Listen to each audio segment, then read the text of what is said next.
Mano y mano, man to man. Trust me. Trust me. Unlike this, it's not what you say, but rather what you don't say that allows one to bear the title or not. It's not what you do, but rather what you don't do that will never be forgotten. Committed to memory or head hospitals, and in extreme cases, however many are undocumented, even committed to DNA.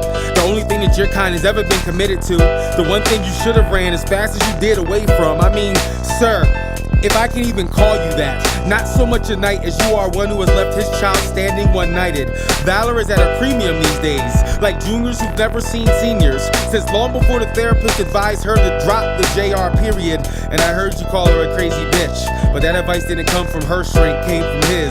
Long since she cropped the suffix, cause she thought it was impolite for a kid to wear the name of a parent who otherwise would never remember it. Who gave you the right to plant seeds of hate in the soul of offspring's life? Erecting a ready-made target for venom they won't even learn how to spit for months, and shit they won't learn how to swallow for years. Allow them to build their own skyscraper skeletons that they can neatly fold up into linen closets and disarm later. Don't leave them umbilical corded to your corpse, tethered to a Gambino legacy at the bottom of your gene pool, just barely out of reach of the phone you never call on. But with so many other lines of non-communication at your fingertips, I'm sure there is some other wire for her to hang herself on, hung up on you, hanging on to you, some other postal truck he can dangle himself from the back of, holding on for you, holding on to you. Listen, this is not a lecture, it's an example of what can still happen even when you're not ready to be a father, cause quite frankly, it's not as traumatizing for them at 8, 9, 10 to walk in on you having sex as it is for them to know the last time you were even in a room with them was 10 years ago, bent over their mother. Even if it was her you couldn't live with, not them. Let them know that in the awkward silence of phone calls that don't know what to talk about.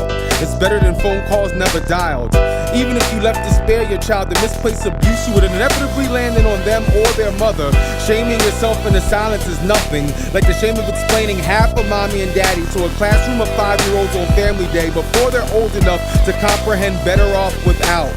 Trust me, they understand more than we think, and better too. I ain't got all the answers, man. I only been doing this for a few months, but word on the street is these baby things are pretty resourceful, known for making something out of nothing, and I think you're more than nothing. Not even deadbeat, cause I was so close to being on the other side of this poem and still am.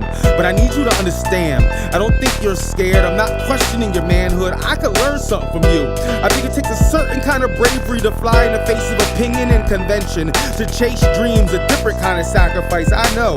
But realize someone will always be chasing you too, searching unless you search them once in a while and tell them where you're at, even when it's not where they want you to be or otherwise.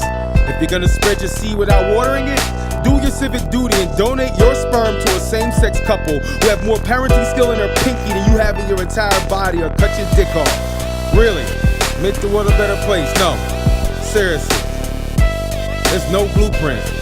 I'm as imperfect as a map the next day, but for today, from where I stand, I can offer this advice, even if I don't know where I'll be tomorrow. However, I'll call my son and let him know either way, so he's not left looking.